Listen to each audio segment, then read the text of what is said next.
maioria das vezes, quando algo precisa ser retirado da nossa vida, essa remoção, ela vai nos trazer algum desconforto, alguma dor.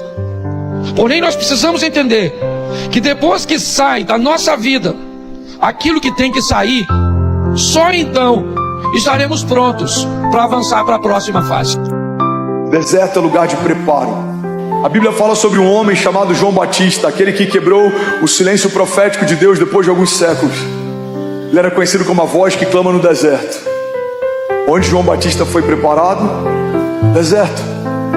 Esteve oculto por um período para que pudesse ser posicionado em outro momento. Ele esteve escondido por um momento para que pudesse ser exposto em outro momento.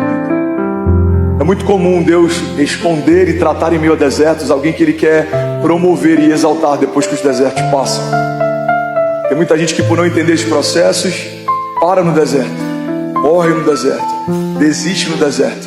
Mas os desertos que a gente enfrenta não são uma ausência de Deus ou uma falta de zelo da parte dele. Pelo contrário, Deus só permite que enfrente desertos alguém que Ele quer levar para uma estatura mais alta, porque quem foi forjado no deserto não se ensoberbece no palácio.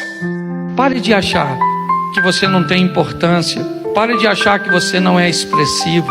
Você quer viver com Deus coisas extraordinárias? O ame.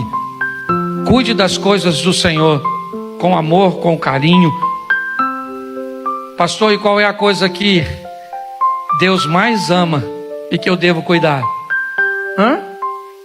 Você. Deus amou o mundo de tal que deu seu Filho unigênito para que todo aquele que nele crê não pereça, mas tenha. Qual é a coisa mais importante que você tem que cuidar, que é o que Deus mais ama? Você mesmo. Você quer agradar a Deus? Cuide de você.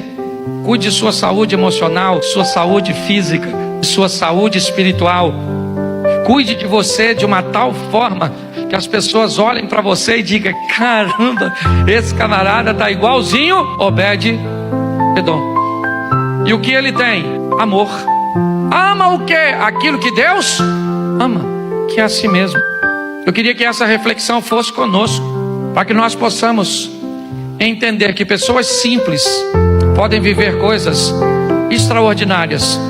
Não porque colocam uma Bíblia na frente do seu carro, não porque colocam uma estátua dentro da sua casa, não porque colocam um crucifixo, não porque colocam um rádio sintonizado cantando um louvor. Não, porque colocam amor em Deus, porque ama a Deus acima de todas as coisas e o próximo como a ti mesmo. A influência de quem está perto define muito o que a gente vai viver. Eu gosto de falar que se você filtra quem você ouve, você define o que você vive.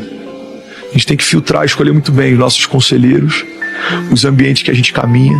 Tem lugares que você só vai visitar, tem lugares que você pode permanecer. Não caminhe com homens que têm princípios diferentes do seu. Se você caminha ao lado de um cara que ele trai a esposa direto, que esse cara faz dinheiro quebrando uma série de princípios, que esse cara ele tem uma vida obscura, mas você caminha com ele só no amigo, daqui a pouco, sem perceber, você pode começar a se inspirar pela riqueza dele, independente do preço que ele pagou para ter o que tem. Fala, putz, legal, irmão. O cara tá grande.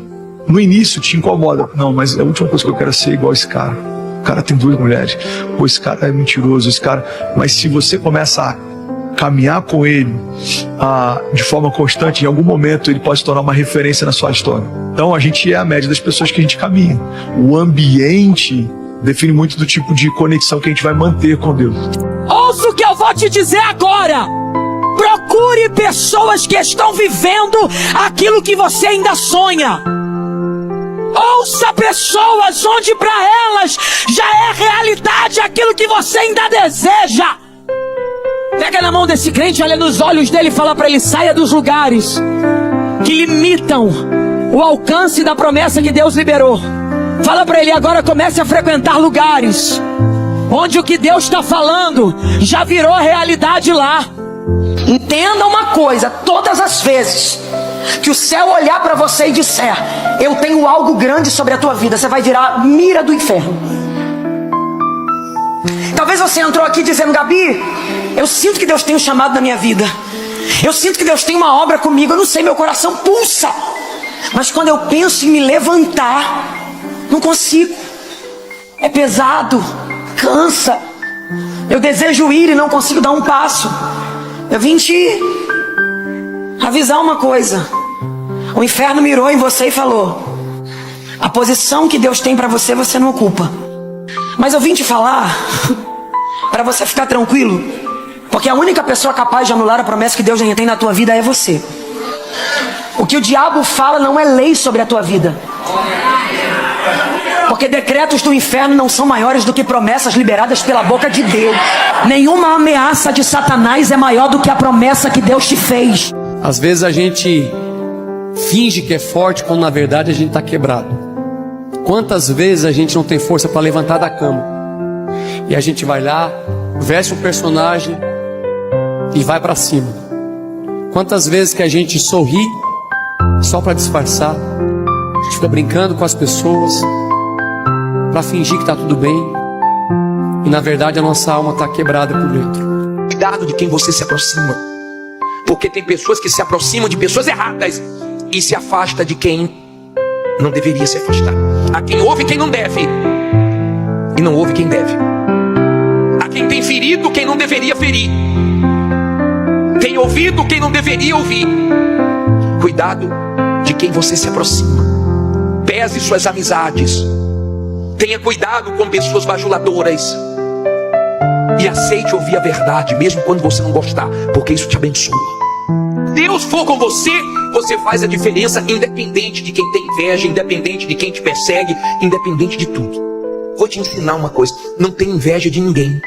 Se está vencendo mais do que você, ganhando mais do que você, vendendo mais do que você, tendo mais sucesso do que você, dê graças a Deus, que Deus abençoe mais e não te desampare. Mas não seja aquele tipo de pessoa que não aguenta ver o sucesso dos outros. Se alegre com a vitória dos outros, que Deus também vai fazer chegar a sua hora.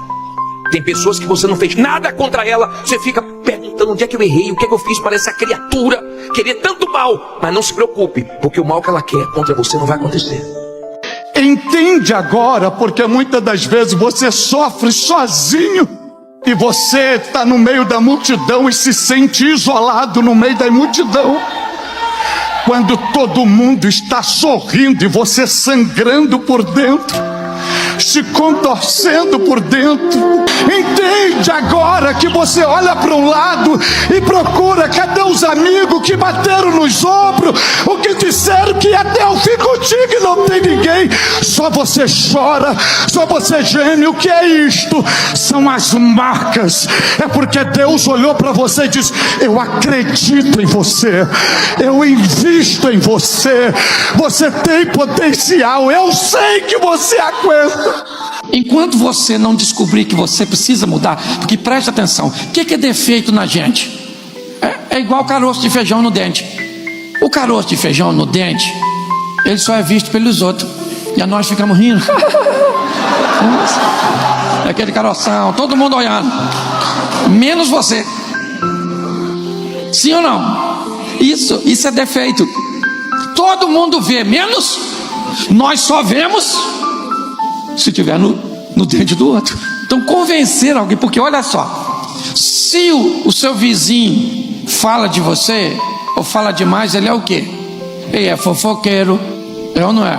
É mexeriqueiro, intrometido, língua de trapo. Sim ou não? Agora, quando você fala demais, o que é que você é? Positivo, sincero, honesto, gosta de tudo certinho. Tu tá rindo de quem? De mim? Que não é.